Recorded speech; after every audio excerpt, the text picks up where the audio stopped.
अभी सवाल पहला, ये पानी क्यों पिए भाई? इसके लिए पिछले 10-12 साल में हमने अगर रिव्यू लिया तो एक देखा जाएगा कि कैंसर बहुत बढ़ गया है।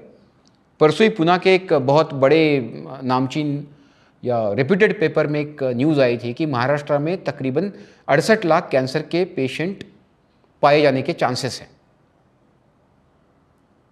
महाराष्ट्र की जनसंख्या 14 करोड़, कैंसर पेशेंट की संख्या संशयित 68 लाख, ये रेशियो तो 5% तक आ गया।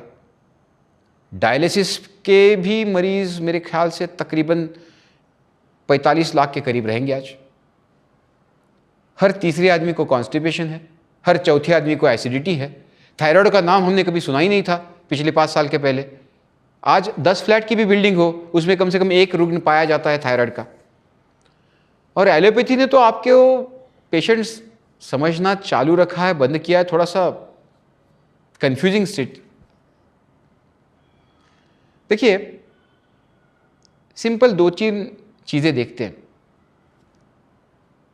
कि ये सारी घटनाएं होना शुरू 10-12 साल में क्यों हुआ? क्योंकि आपका खाना बदल गया।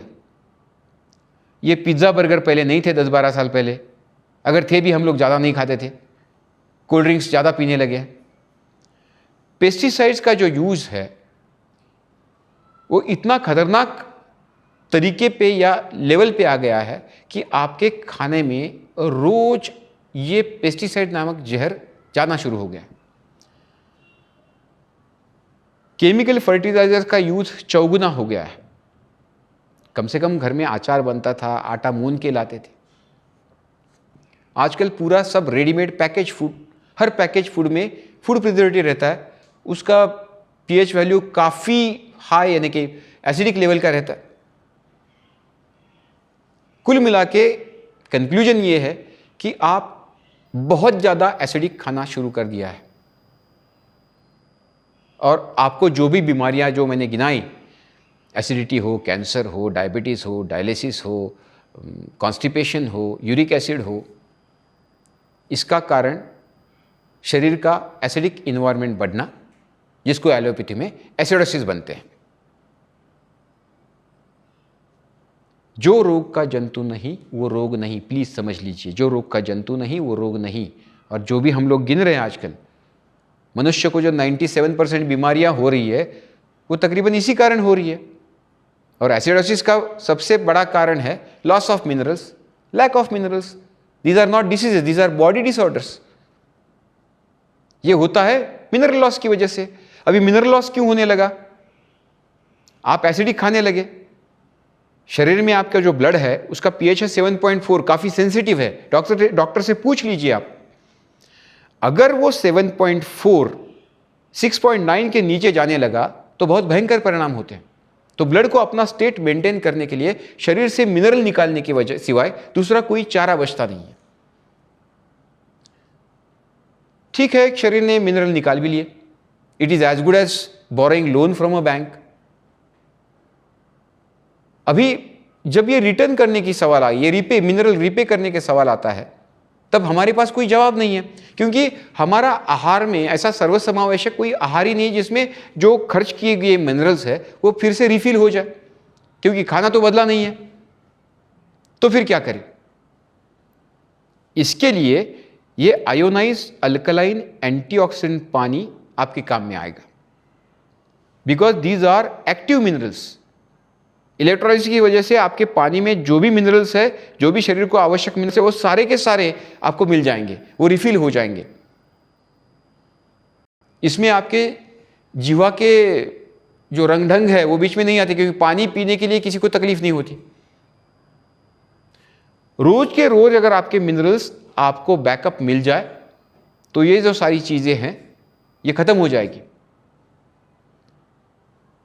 एलोपैथी कभी ये भी बोलती है कि your kidneys and your lungs are enough competent to handle your blood pH. अगर ये 100 गुना सच मान लिया तो आपके किडनीज और आपके लंग्स कभी इन्फेक्ट नहीं हो सकते, क्योंकि अल्कलाइन चीज़ों में इन्फेक्शन टिकता ही नहीं। आप नमक लीजिए, किसी भी कोने में डाल दीजिए, 3 साल बाद देख लीजिए उसको कोई कीड़ कुछ नहीं लगता।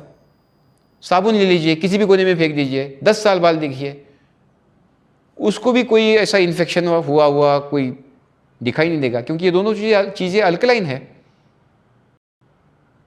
हम लोग साबुन से नहाते क्यों हैं, धोते क्यों हैं?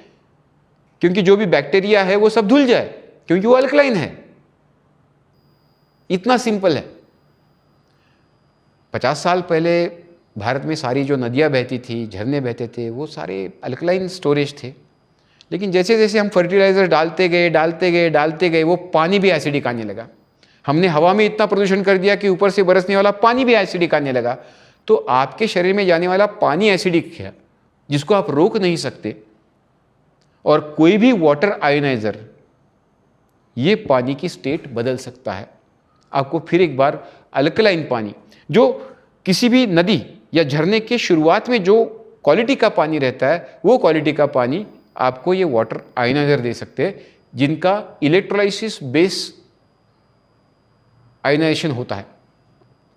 कार्ट्रिज बेस से बच के रहिए, क्योंकि कंट्रोल्ड पीएच नहीं है। वाटर आयोनाइजर में आप पीएच कंट्रोल कर सकते हो। ये एंटीऑक्सीडेंट है।